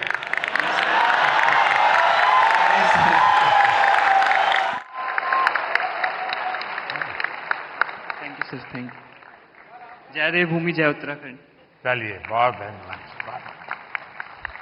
और नेशनल क्रिएटर्स अवार्ड्स की आखिरी श्रेणी, बेस्ट सेलिब्रिटी क्रिएटर अवार्ड, और ये अवार्ड दिया जा रहा है अमन गुप्ता को। एक उद्यमी के तौर पर अपनी सफलता और अपने इनोवेटिव बिजनेस स्ट्रैटेजीज के लिए मशहूर शार्क टैंक इंडिया में भी शामिल अमन गुप्ता। अमन, बहुत बहुत बधाई हो। सर, आप तो अब सक्सेसफुल है अपने जीवन में भी और दुनिया को भी दिखा रहे हो, जरा बताइए। तो सर 2016 में जब startup India, stand up India आया था, हमने अपनी कंपनी स्टार्ट करी थी सर। बोट तो जब हमने स्टार्ट करी थी तो लोग बोलते थे कि ये क्या कर लेंगे, ऐसा छोटा सा ब्रांड है, कुछ नहीं कर पाएंगे। और आज सर 2024, 7 साल बाद sir, we are world's second largest sir, विश्व second largest audio brand sir. 2021 में सर कोविड आया सर, हमारा सारा सामान इंडिया के बाहर बनता था सर। 2021 में आपने मेक इन इंडिया स्टार्ट किया सर, यहाँ पहन के घूमते हैं सर प्राउडली हम। और सर आज की time sir 70% of our products are now made in India sir. तो सर अभी अगला हमारा बस यही विजन है सर कि इंडिया से कोई ब्रांड, अच्छा ब्रांड इंडिया से बाहर जाए। और जैसे यहाँ पे जब कोई फिरंगी प्रोडक्ट आता है और लाइन लगती है, हम चाहते हैं फिरंगी भी हमारा प्रोडक्ट लाइन लगा के खरीदे सर। बहुत बहुत बधाई। बहुत बहुत बधाई। Thank you sir. Thank you. बहुत बहुत आभार माननीय प्रधानमंत्री जी, ये पुरस्कार प्रदान करने के लिए आपका बहुत बहुत शुक्रिया। मैं दोनों जजेज और भी 2 लोग थे, लेकिन शायद वो बाहर है। मैं जजेज का बहुत धन्यवाद करता हूँ, इतने शानदार लोगों को परिचय करवा दिया आपने। बहुत बहुत बधाई आपको। रूपाली गांगुली जी और प्रसून जोशी जी, आपसे अनुरोध, कृपया आप अपना स्थान ग्रहण करें। आपका बहुत बहुत आभार। ओह बाबा, पैर नहीं बाबा।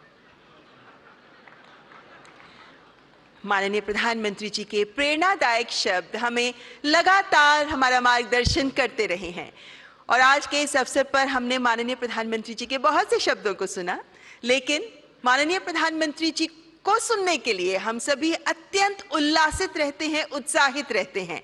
और इसीलिए अब मैं पुनः माननीय प्रधानमंत्री जी से सविनय निवेदन करती हूं, माननीय प्रधानमंत्री जी कृपया अपने शब्दों द्वारा हमारा मार्गदर्शन करें।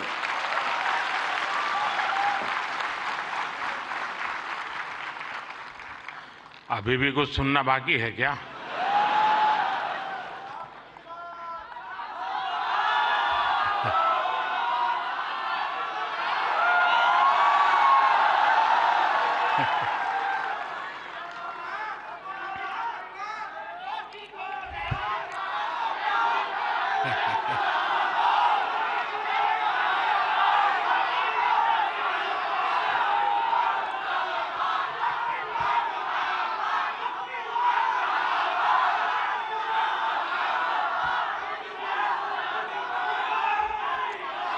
कैसे हैं आप सब लोग?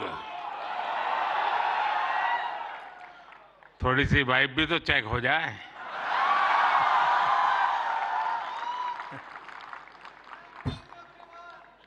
इस कार्यक्रम में उपस्थित मंत्रिपरिषद के मेरे साथी अश्विनी वैष्णव जी, जूरी मेंबर्स भाई प्रसून जोशी जी, रूपाली गांगुली जी, देश के कोने कोने से यहां उपस्थित सभी कंटेंट क्रिएटर्स, देश के कोने कोने में इस आयोजन को देख रहे मेरे सभी युवा साथी और सभी अन्य महानुभाव, आप सबका स्वागत है, आप सबका अभिनंदन है। और आप वो लोग हैं जिन्होंने अपनी जगह बनाई है और इसलिए आज उस जगह पे आप हैं, भारत मंडपम।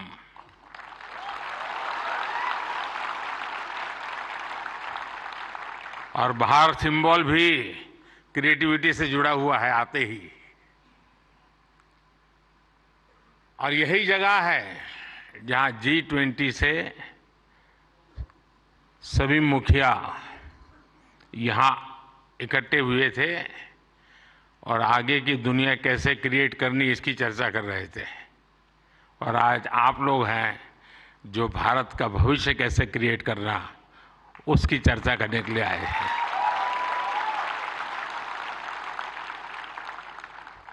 साथियों, जब समय बदलता है, टाइम चेंज होता है, जब नए युग की शुरुआत होती है तो उसके साथ कदम से कदम मिलाना ये देश का दायित्व होता है। आज भारत मंडपम में देश अपने उस दायित्व को पूरा कर रहा है। पहले नेशनल क्रिएटर अवार्ड्स यानी पहला है, ये आयोजन नए दौर को समय से पहले पहचान देने का आयोजन है।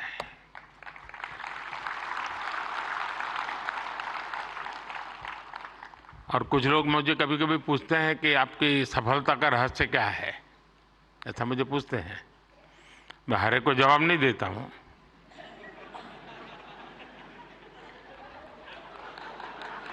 कोई रेस्टोरेंट वाला अपना किचन दिखाता है क्या?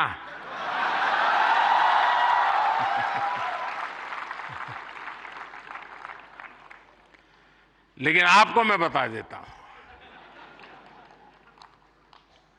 ईश्वर कृपा है, मैं समय से पहले समय को भांप सकता हूं और इसलिए ये पहला ऐसा अवार्ड है जो शायद आने वाले दिनों में बहुत प्रमुख स्थान लेने वाला है।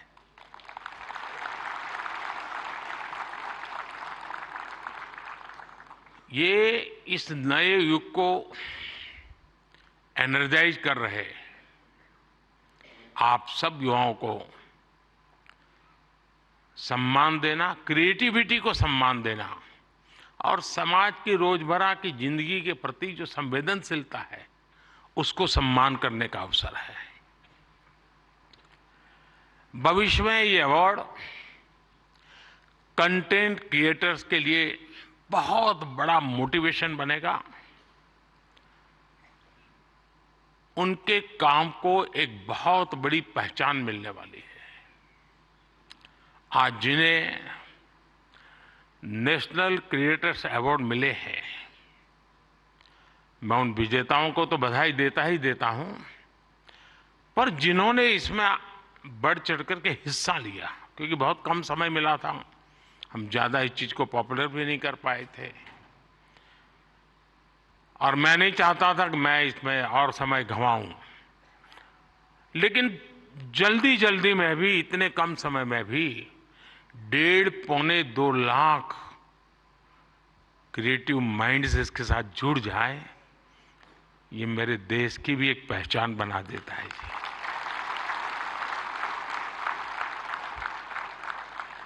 और साथियों, आज एक और पवित्र संयोग है। ये पहला नेशनल क्रिएटर्स अवार्ड महाशिवरात्रि के शुभ दिन पर आयोजित हो रहा है।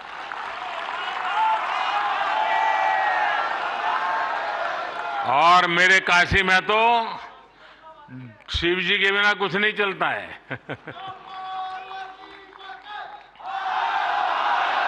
महादेव। भगवान शिव भाषा, कला और क्रिएटिविटी के जनक माने गए हैं। हमारे शिव नटराज है। शिव के डमरू से माहेश्वर सूत्र प्रकट हुए हैं। शिव का तांडव लय और सृजन की नींव रखता है इतिहास। और इसलिए यहां जो क्रिएटर्स हैं ना, उनके लिए नए सब्जेक्ट मिल जाएंगे। महाशिवरात्रि के दिन ये आयोजन अपने आप में बहुत बड़ा सुखद संयोग है और मैं आपको भी और देशवासियों को भी महाशिवरात्रि की बहुत बहुत शुभकामनाएं देता हूं। फ्रेंड्स, आज इंटरनेशनल वुमेन्स डे भी है, लेकिन मैं देख रहा हूं पहली बार पुरुष ताली बजा रहे हैं, वरना उनको लगता है हमारा तो कोई डे आता नहीं। आज जो अवार्ड मिले हैं उनमें भी बहुत सारी बेटियां मैदान मार गई हैं।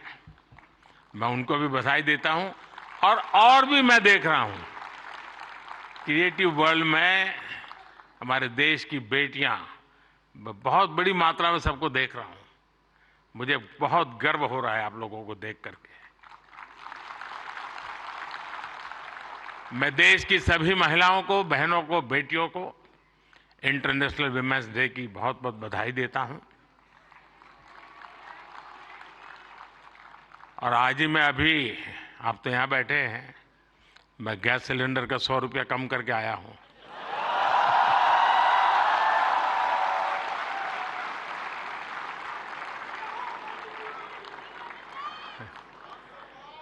साथियों, किसी भी देश की जर्नी में किसी एक पॉलिसी डिसीजन या एक अभियान का कैसे मल्टीप्लायर इफेक्ट होता है, ये आप सबको देख करके पता चलता है।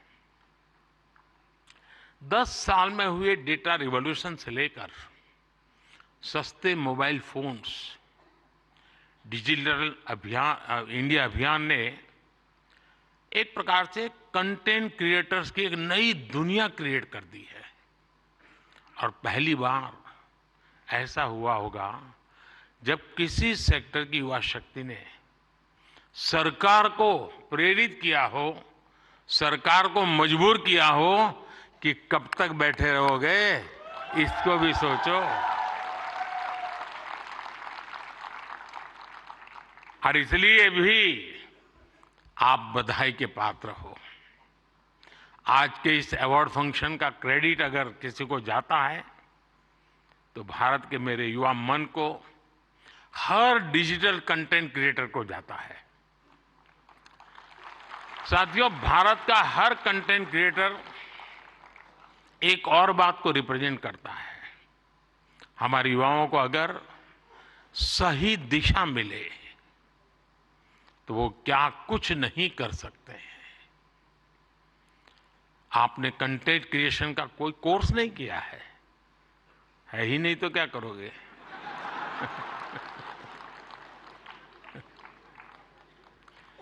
पढ़ाई के टाइम करियर सेलेक्ट करते हुए ये सोचा भी नहीं होगा कि हम कंटेंट क्रिएटर जैसा कुछ बनेंगे, लेकिन अपने भविष्य को पहचाना, फ्यूचर को देखा और ज्यादातर लोगों ने वन मैन आर्मी की तरह काम शुरू कर दिया।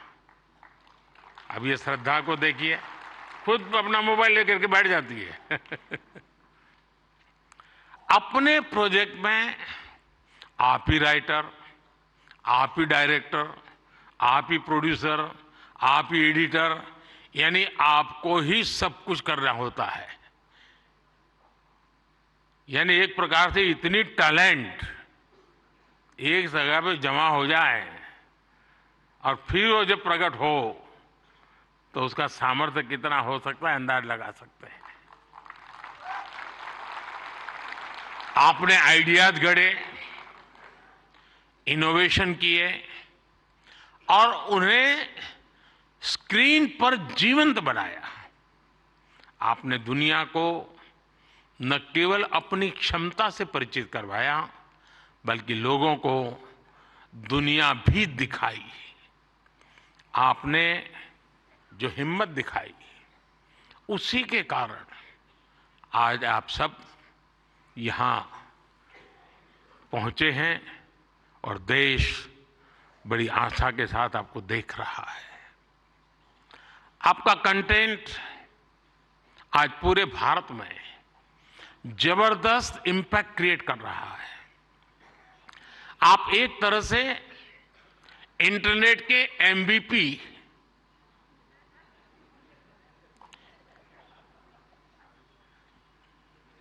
ठीक है ना? थोड़ा दिमाग खपाओ, क्रिएटिविटी बताओ अपना। जब मैं आपको एमपीपी कहता हूं मतलब मोस्ट वैल्यूएबल पर्सन बन गए। साथियों, आप सभी जानते हैं कि जब कंटेंट और क्रिएटिविटी आपस में कोलैबोरेट करते हैं तो इससे एंगेजमेंट बढ़ती है। जब कंटेंट डिजिटल से कोलैब करता है तो ट्रांसफॉर्मेशन आता है। जब कंटेंट पर्पस से कोलैब करता है तो इससे इंपैक्ट दिखता है। और आज जब आप लोग यहां आए हैं तो मुझे भी बहुत सारे विषयों पर आप लोगों से कोलैब रिक्वेस्ट करनी है।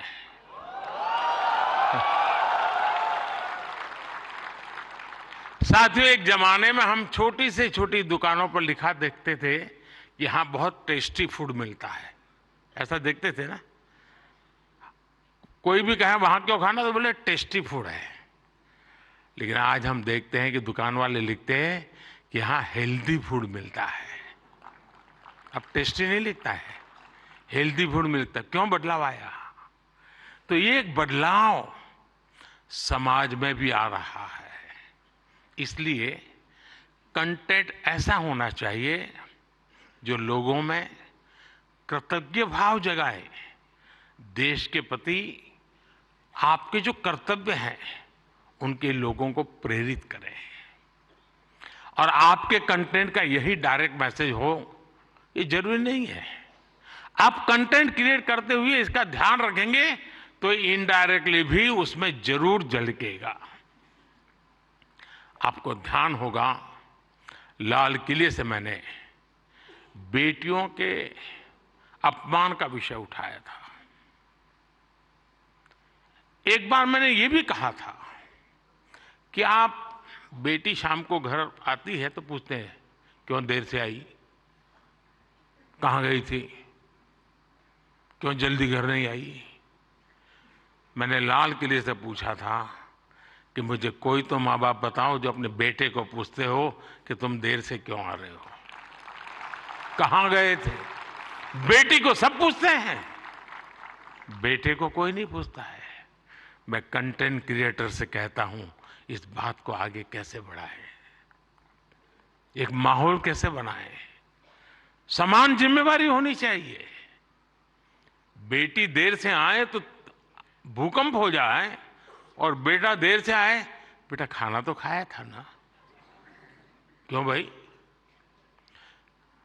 कहने का मेरा मतलब है साथियों कि हमने समाज के साथ जुड़ना है और इस भावना को घर घर पहुंचाने में आप जैसे साथी बहुत अच्छे ढंग से इसको कर सकते हैं। देखिए, आज महिला दिवस पर आप इस संकल्प को फिर दोहरा सकते हैं। हमारे देश की नारी शक्ति का सामर्थ्य कितना ज्यादा है, वो भी आपके कंटेंट का हिस्सा, प्रमुख हिस्सा हो सकता है। मैं जरूर दावे से कहता हूं जी, आप में से कोई थोड़ा क्रिएटिव माइंड के साथ सुबह से रात तक माँ क्या करती है उसी को थोड़ा रिकॉर्ड करके उसको एडिट करके रखें। देखने वाले उस परिवार के बच्चे चौंक जाएंगे, अच्छा माँ इतना काम करती है। एक साथ करती हैं, यानी आपके पास एक ताकत है, आप इसको ऐसे प्रस्तुत कर सकते हैं। उसी प्रकार से जैसे गांव की जो जिंदगी है, आपने देखा होगा इकोनॉमिक एक्टिविटी में गांव की महिलाएं बहुत बड़ी मात्रा में जुड़ी हुई थी। ये वेस्टर्न लोगों की जो सोच है ना कि भारत में वर्किंग वुमेन नहीं है, अरे भाई वर्किंग वुमेन छोड़, भारत में महिला है तभी तो संसार चल पा रहा है जी।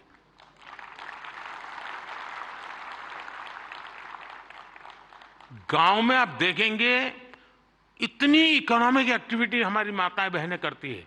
अगर ट्राइबल बेल्ट में जाएंगे, पहाड़ों में जाएंगे, तो आपको मैक्सिमम इकोनॉमिक एक्टिविटी हमारी माताएं बहनें करती हैं जी। और इसलिए हमारी क्रिएटिविटी के द्वारा हम ये जो गलत परसेप्शन बने हैं ना, बड़े आसानी से बदल सकते हैं, हकीकतों के आधार पर बदल सकते हैं। और मैं मानता हूं हम इसको करना चाहिए। अगर एक दिन की जीवन की सिर्फ साइकिल को हम दिखाएं तो पता चलेगा कि हमारे यहाँ पशुपालक हो, किसान महिला हो, मजदूरी करने वाली महिला हो, कैसे काम करती, कितनी मेहनत करती है। साथियों, स्वच्छ भारत की सफलता से आप सभी परिचित हैं और आपने उसमें सहयोग भी किया है, लेकिन ये तो निरंतर चलने वाला जन आंदोलन है। कहीं पर भी कोई सफाई की अच्छी चीज आती है, अब जैसे मैंने अभी एक रील देखा, कोई टाइगर पानी पीने जा रहा है और उसमें प्लास्टिक के बोतल देखता है, तो टाइगर मुंह से प्लास्टिक का बोतल उठाता है और कहीं पर जगह पे छोड़ने के लिए चला जा रहा है। अब इसका मतलब मोदी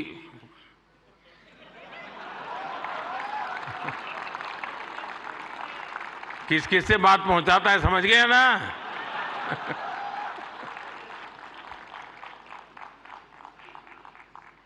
अब उसके माध्यम से आप भी पहुंचा सकते हैं और इसलिए आप इस विषय पर भी लगातार कुछ न कुछ जरूर करते रहिए। एक अहम विषय भी मैं आपसे स्पर्श करना चाहता हूं दोस्तों।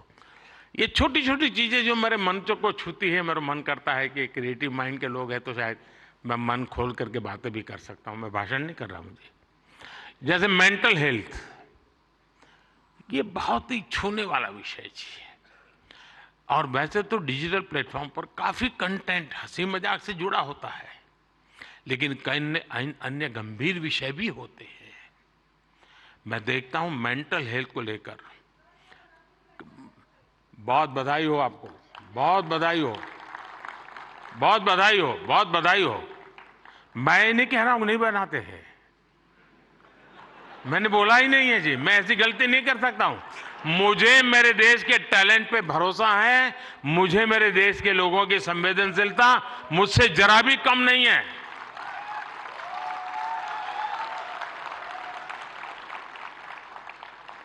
लेकिन ये ऐसे, और जो लोग इस प्रकार से सोचते हैं वो ज्यादा क्रिएटिव है, ऐसा मैं कह सकता हूं। क्योंकि मेंटल हेल्थ को लेकर काफी क्रिएटर्स बहुत अच्छा काम कर भी रहे हैं, लेकिन अभी हमें इस पर और ज्यादा काम करने की जरूरत है। और हो सके तो लोकल लैंग्वेज, गांव के अंदर एक परिवार में अगर ऐसा बच्चा है, उनके लिए क्या हो सकता है। बड़े शहर में 5 स्टार दुनिया में तो होगा, क्योंकि उनकी जिंदगी में ये बहुत जरूरी है जी। उसी प्रकार से एक बहुत बड़ा महत्वपूर्ण विषय है बच्चों में स्ट्रेस का। हमें पता नहीं होता है, पहले तो हमारा जॉइंट फैमिली होता था और बच्चे कभी दादी संभाल लेती थी, कभी दादा संभाल लेते थे, कभी नाना, कभी चाचा चाची, भाभी भाई। अब माइक्रो फैमिली है, दोनों लोग चले गए हैं, आया के पास बैठा है, पता नहीं उसको स्ट्रेस का क्या स्थिति, कुछ पता नहीं है। अब जैसे एग्जाम का समय होता है, स्टूडेंट्स में रिजल्ट को लेकर के चिंता बहुत बढ़ जाती है, सांस फूलने लग जाती है। रिजल्ट आने पर फोन पर दोस्तों तो कह रहे जैसे रिजल्ट अभी आ गया हो, लेकिन धीरे धीरे धीरे पारा गर्म हो जाता है। मैंने कोई 12-15 साल पहले एक छोटी सी फिल्म देखी थी। उस जमाने में तो उतना वीडियो कोई पॉपुलर नहीं था, लेकिन मेरी ये रुचि है जानना, समझना, सीखना। और उसमें ये बताया गया था कि कुछ भी गलत निर्णय लेने से पहले बेहतर जीवन जीना ज्यादा आसान है और कितना जीवन सुंदर बनता है। और उस बच्चे को एग्जाम देनी होती थी, उसको लगता है सब मैं नहीं कर पाऊंगा, तो आत्महत्या करने के लिए सोचता है। शायद उसके जो क्रिएटर होंगे उसको याद आ जाएगा, मुझे पूरा याद नहीं, क्योंकि मैंने 15-16 साल पहले इसको, 20 साल हो गए होंगे। तो उसको मन करता है कि मैं रस्से से टांग करके जान दे दूं, तो रस्सा खरीदने जाता है। तो वो उसे पूछता है कितने फीट चाहिए लंबा, तो वो सोचता है फीट क्या होता है, तो जाके पढ़ाई करता है, फीट ऐसे होता है।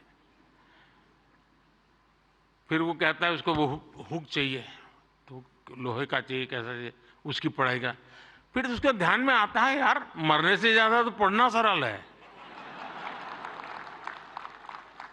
बहुत ही अच्छी फिल्म बनाई है उसने, हार्डली 7-8 मिनट की होगी। लेकिन जब मैंने उसको देखा, और वो ये जो आत्महत्या करने का मूड बन जाता है बच्चों का, छोटी सी चीज है लेकिन उसके जिंदगी को एक नई राह दिखा देती है। अब आप भी जानते हैं मैं परीक्षा पे चर्चा का कार्यक्रम करता हूं। आपको लगता है कई लोगों को मजाक उड़ेगा क्या यार के प्राइम मिनिस्टर है क्या बच्चों के साथ परीक्षा पे चर्चा करता रहता है, फालतू समय का। मैं जानता हूं दोस्तों, मैं कोई सरकारी सर्कुलर निकाल करके बच्चों की जिंदगी नहीं बना सकता। मुझे उनके साथ जुड़ना पड़ेगा, उनको जानना पड़ेगा, जी जान से जुटना पड़ेगा। और उस समय यानी बारिश के बाद अगर मैं खेत में काम करूं तो काम का है, परीक्षा के दिनों में उसकी बड़ी ताकत होती है। और इसलिए मैं हर साल रेगुलरली ये कार्यक्रम करता हूं, क्योंकि मेरे मन में यही होता है कि इन बच्चों के साथ मैं कुछ बातें करूं, खुल करके बातें करूं। हो सकता है किसी को एक आध चीज काम आ जाए, उनके मन को छू जाए, उनका हाथ पकड़े, उनकी हैंड होल्डिंग करे, उनके माँ बाप को लगे, टीचर को लगे।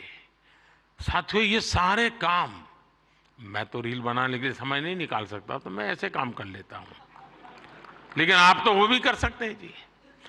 क्या हम ऐसा कंटेंट और ज्यादा बना सकते हैं जो यूथ में ड्रग्स के नेगेटिव इफेक्ट्स को लेकर अवेयरनेस लाए?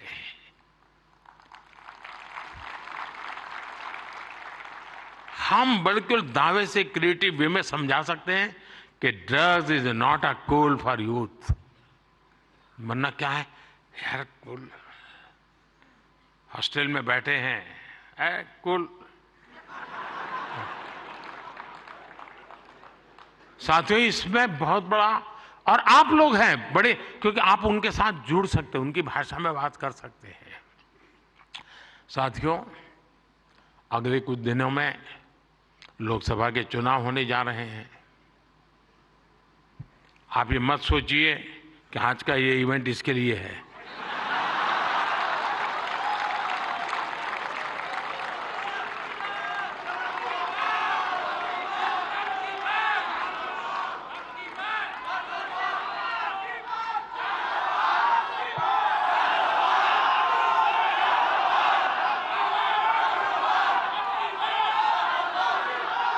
और मैं आपको गारंटी देता हूं कि हो सका तो नेक्स्ट शिवरात्रि पर भी, या तो डेट कोई और हो सकती है, या ऐसा कार्यक्रम मैं ही करूंगा।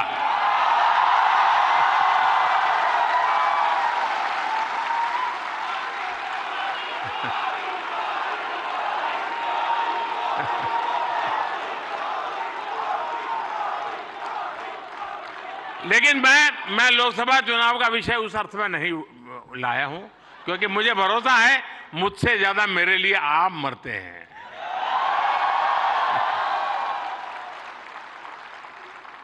और आप मेरे लिए इसलिए मरते हैं क्योंकि मैं आपके लिए जीता हूं, और जो अपने लिए नहीं जीता है उसके लिए मरने वाले बहुत होते हैं जी।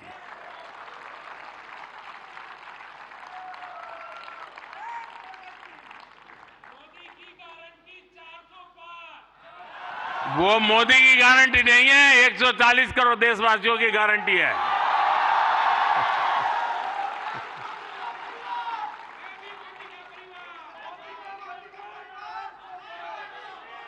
ये बात सही है, ये मेरा परिवार है।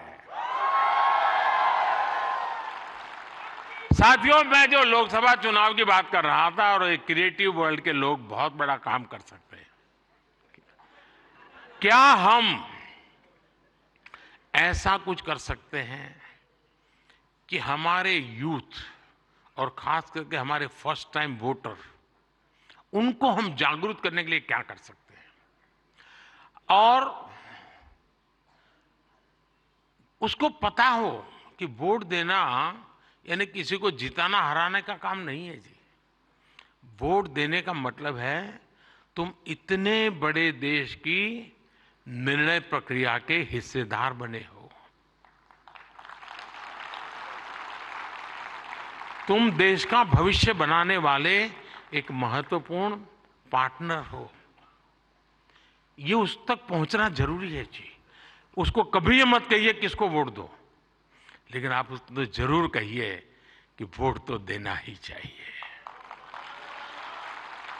वो तय करेगा किसको देना किसको नहीं देना, वो तय करेगा, लेकिन वोट देना चाहिए, ये उसको जरूर कहना चाहिए। और मैं मानता हूं हमारे देश में, दुनिया के देश जहां जैसे जैसे समृद्धि बढ़ती गई, वोटिंग पैटर्न घटती गई। दुनिया में देश समृद्ध हुए, लेकिन अलग अलग व्यवस्थाओं ने समृद्धि तक ले गए और बाद में लोकतंत्र की दिशा में गए। भारत 100% लोकतंत्र के ही अधिष्ठान को लेकर के समृद्ध राष्ट्र बनने के सपने को लेकर के चला है, और दुनिया के लिए मॉडल बनने वाला है जी। ये दुनिया के लिए बहुत बड़ा मॉडल बनने वाला है। लेकिन उसमें मुझे मेरे देश के नौजवानों की भागीदारी चाहिए। 18, 19, 20, 21 साल के जैसे। साथियों, हम अपने आसपास देखते हैं कि जो दिव्यांगजन होते हैं, स्पेशली एबल्ड होते हैं, उसमें बहुत प्रतिभा होती है, टैलेंट होता है। आप उनके लिए भी एक बड़ा माध्यम बन सकते हैं, उन्हें सपोर्ट कर सकते हैं। हमारे दिव्यांगजनों में जो इनहेरेंट ताकत होती है, उसे बाहर लाने की आवश्यकता है। उसे भी सोशल मीडिया की शक्ति से जोड़ने की जरूरत है। साथियों, एक और विषय है भारत का इन्फ्लुएंस, भारत के बाहर और ज्यादा बढ़ाने का। आज दुनिया में आप में से जो भी परिचित होंगे विश्व के साथ, आज भारत का तिरंगे का बहुत आन बान शान है, भारत के पासपोर्ट की आन बान शान है कि नहीं है? है ना? आपने देखा होगा यूक्रेन से बच्चे जब निकल रहे थे, तिरंगा झंडा दिखा दिया, काम चल जाता था जी।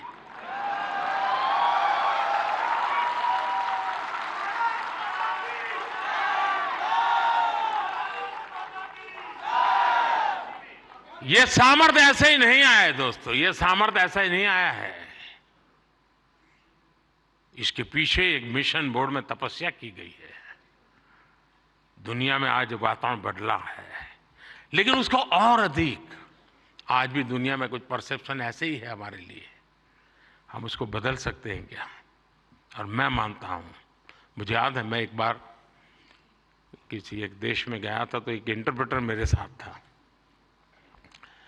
तो परिचय वो कंप्यूटर इंजीनियर था, तो उस सरकार में काम करता था। तो मेरी मदद की उसने, 3-4 दिन मेरे साथ था वो, तो परिचय हो गया। तो आखिर में उसने कहा, साहब आपको बुरा न लगे तो एक सवाल पूछना चाहता हूँ। मैंने कहा क्या? नहीं साहब, आपको बुरा नहीं लगेगा ना? मैं कहा नहीं दोस्त, 3-4 दिन से आप देख रहे हो, बुरा लगने का सवाल नहीं, आप जरूर पूछिए। नहीं रहने दो साहब, नहीं पूछता हूँ। नहीं, मैंने कहा पूछो यार। उसने कहा साहब, क्या अभी भी आपके देश में सांप सपेरे जादू टोना यही होता है क्या? ये मुझे पूछा गया सवाल था जी। मैंने कहा देख दोस्त, हमारे लोग तो उस जमाने में तो बड़े ताकतवर थे, तो सांप बाप उनके लिए बड़ा बाएं हाथ का खेल था। अब मैंने कहा हमारी ताकत बहुत कम हो गई है, और धीरे धीरे करके मैंने कहा वो माउस पे आ गए हैं। लेकिन मैंने कहा वो माउस से पूरी दुनिया को हिलाते हैं। साथियों, मेरे देश का ये जो सामर्थ्य है ना, इस सामर्थ्य को हम आज अगर विदेश में बैठे किसी शख्स को, मैं समझता हूं हमारे सामर्थ्य से आकर्षित करें, उनको लाने की दिशा में हमारा काम हो, हम अपने कंटेंट को ऐसा क्रिएट कर सकते हैं। आप पूरी दुनिया में भारत के डिजिटल एम्बेसडर्स हैं दोस्तों, और मैं मानता हूं ये बहुत बड़ी ताकत है। आप फ्रिक्शन ऑफ सेकंड दुनिया में पहुंच सकते हैं। आप वोकल फॉर लोकल के ब्रांड एम्बेसडर्स हैं। मैं कल श्रीनगर में गया था, तो एक नौजवान से मेरी बातचीत हो रही थी। मैं हैरान हूं, जो वो सिर्फ शहद का काम करता है, मधुमक्खी पालन का काम करता है, और आज ग्लोबली उसने अपनी एक ब्रांड पहुंचा दी है जी, जस्ट डिजिटल वर्ल्ड के माध्यम से। और इसलिए साथियों, आइए हम एक साथ मिलकर एक क्रिएट ऑन इंडिया मूवमेंट, मैं बहुत जिम्मेवारी के साथ आप लोगों से अपेक्षा कर रहा हूं, क्रिएट ऑन इंडिया मूवमेंट की शुरुआत करें।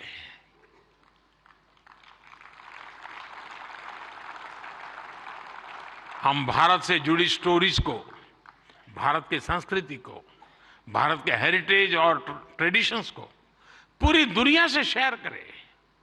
हम भारत की अपनी स्टोरी सबको सुनाएं। Let us create on India, I create for the world. आप ऐसा कंटेंट क्रिएट करिए जो आपके साथी, आपके देश, हम सबका देश, भारत को भी ज्यादा से ज्यादा लाइक्स दे। और इसके लिए हमें ग्लोबल ऑडियंस को भी एंगेज करना होगा, दुनिया की यूनिवर्सिटीज के साथ, दुनिया के नौजवानों के साथ जुड़ना होगा। आज पूरी दुनिया में लोग भारत के बारे में जानना चाहते हैं। आप में से कई लोग विदेशी भाषा को जानते हैं, नहीं जानते होंगे तो एआई की मदद से काम हो सकता है। कुछ लोग सीख भी सकते हैं। आप ज्यादा से ज्यादा यूएन लैंग्वेज में, जर्मन, फ्रेंच, स्पेनिश जैसे लैंग्वेजेस में कंटेंट बनाएंगे तो आपकी और भारत की भी रीच बढ़ेगी। हमारे अड़ोस पड़ोस के देश हैं, उनकी भाषाओं में हम कुछ करें, हमारी एक अलग पहचान बनेगी। और आपने देखा होगा पिछले दिनों बड़ा महत्वपूर्ण डिसीजन हमने लिया है। मैं भी कुछ दिन पहले बिल गेट्स के साथ गप्पे मार रहा था, तो ऐसे ही एआई वगैरह सारे विषयों पे बहुत चर्चा निकली। कभी उसके विषय में जरूर आपको पता चलेगा। लेकिन हमने अभी कल ही एक डिसीजन लिया है। हम एआई मिशन को, और मैं मानता हूं दुनिया देख रही है कि भारत एआई में क्या काम करेगा, क्योंकि भारत लीड करेगा, मान के चलिए दोस्तों, क्योंकि मैं आपके भरोसे बोल रहा हूं। उसी प्रकार से आपने देखा होगा सेमीकंडक्टर, जिस प्रकार से भारत सेमीकंडक्टर की दुनिया में आगे बढ़ रहा है, और मैं बताता हूं कि हम 2G, 4G वगैरह में बहुत पीछे रह गए, 5G में हमने लीड कर लिया। वैसा ही हम बहुत तेजी से सेमीकंडक्टर की दुनिया में, हम दुनिया में अपनी जगह बना लेंगे दोस्तों, और देखते ही देखते हम छा जाएंगे। और ये मोदी के कारण नहीं, मेरे देश के नौजवानों के कारण, मेरे देश के टैलेंट के कारण। इतना सामर्थ्य है। मोदी तो सिर्फ अवसर देता है, रास्ते से कांटे हटा देता है, ताकि मेरा देश का नौजवान तेज गति से आगे बढ़ चले। और इसलिए मैं चाहता हूं, जैसे हमारे पड़ोस के देश हैं, उनकी भाषा है, उनके साथ उनकी सोच समझ के अनुकूल हम जितनी चीजें पहुंचाएंगे, मैं समझता हूं हमारा नाता और जुड़ेगा। हमें अपना विस्तार करना है, अपना प्रभाव पैदा करना है दोस्तों, और ये क्रिएटिव वर्ल्ड बहुत अच्छी तरह कर सकता है। और एआई की ताकत आप जानते हैं, आजकल देखा होगा, मैं अभी जो आपसे बात कर रहा हूं, कुछ ही समय में वो आपको हिंदुस्तान की 8-10 लैंग्वेजेज में ये मेरी सारी बातें आपको मिल जाएगी, क्योंकि मैं एआई का उपयोग करता हूं। आपके साथ अगर यहां आते जाते मेरा फोटो निकल गया, तो आप एआई के माध्यम से वो फोटो अपनी कलेक्ट कर सकते हैं। नमो ऐप पर जाएंगे, फोटो बूथ पे चले जाएंगे, आराम से आपको मिल जाएगी मेरी फोटो। आज से 5 साल पहले कहीं मिल गए होंगे, एक कोने में मुझे देख रहे, आपकी एक आंख फोटो में आई है, तो भी वो आपको खींच करके ले आएगा वहां। ये एआई की ताकत है, हमारे देश के नौजवानों की ताकत है। और इसलिए मैं कहता हूं सबको कि भारत के पास ये सामर्थ्य है, हम इस सामर्थ्य को लेकर के आगे जाना चाहते हैं, और नेशनल इंटरनेशनल लेवल पर भारत की एक छवि नई ऊंचाई पर ले जाने का काम हम अपनी इस क्रिएटिविटी से कर सकते हैं। एक फूड क्रिएटर किसी को मुंबई के बड़ा पाव की मशहूर दुकान तक पहुंचा सकता है। एक फैशन डिजाइनर दुनिया भर को ये बता सकता है कि भारत के कलाकारों की खूबी क्या होती है। एक टैग क्रिएटर पूरी दुनिया को बता सकता है कि मेक इन इंडिया से हम क्या बना रहे हैं और भारत में इनोवेशन कैसे बढ़ रहा है। एक गांव में बैठा ट्रैवल ब्लॉगर भी विदेश में बैठे किसी व्यक्ति को अपने वीडियो से हिंदुस्तान की यात्रा के लिए मोटिवेट कर सकता है। हमारे भारत में तो इतने अलग अलग तरह के मेले होते हैं, हर एक पर्व में अपनी एक स्टोरी होती है और दुनिया उसे जानना चाहती है। जो लोग भारत को जानना चाहते हैं, भारत के कोने कोने को जानना चाहते हैं, उनकी भी आप बहुत मदद कर सकते हैं। साथियों, इन सारे प्रयासों में आपकी स्टाइल, आपका प्रेजेंटेशन, आपका प्रोडक्ट, आपके फैक्ट्स, अगर मैं मानता हूं हकीकतों विषय में कॉम्प्रोमाइज कभी मत कीजिए। आप देखिए, एक यूनिक अंदाज में आप जाएंगे। अब देखिए, आर्टिफैक्ट्स तो बहुत होते हैं, आर्कियोलॉजी वाले ने बहुत चीजें निकाली होती है, लेकिन जो म्यूजियोलॉजी जानता है ना, वो जब उसको बनाता है, रखता है, तो हम उस युग में पहुंच जाते हैं। 300 साल पुरानी चीज देखते हैं तो लगता है कि मैं उस समय जी रहा हूं। क्रिएटिविटी की ये ताकत होती है दोस्तों। और मैं चाहता हूं कि मेरे देश के भीतर वो क्रिएटिविटी है जो मेरे देश का भाग्य बदलने के लिए एक बहुत बड़ा कैटलिक एजेंट बन सकता है। और इसी भावना से मैं आज आप सबको मिला, आप सबको बुलाया। आप बहुत ही कम नोटिस से आए, आपने कुछ करके दिखाया है।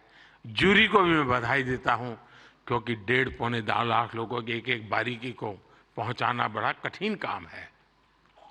लेकिन आने वाले दिनों में ये काम और अधिक अच्छे ढंग से, अधिक साइंटिफिक ढंग से हम कर पाएंगे।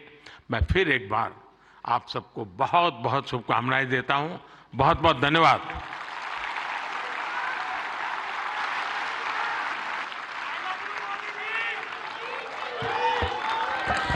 आपका बहुत बहुत आभार माननीय प्रधानमंत्री जी।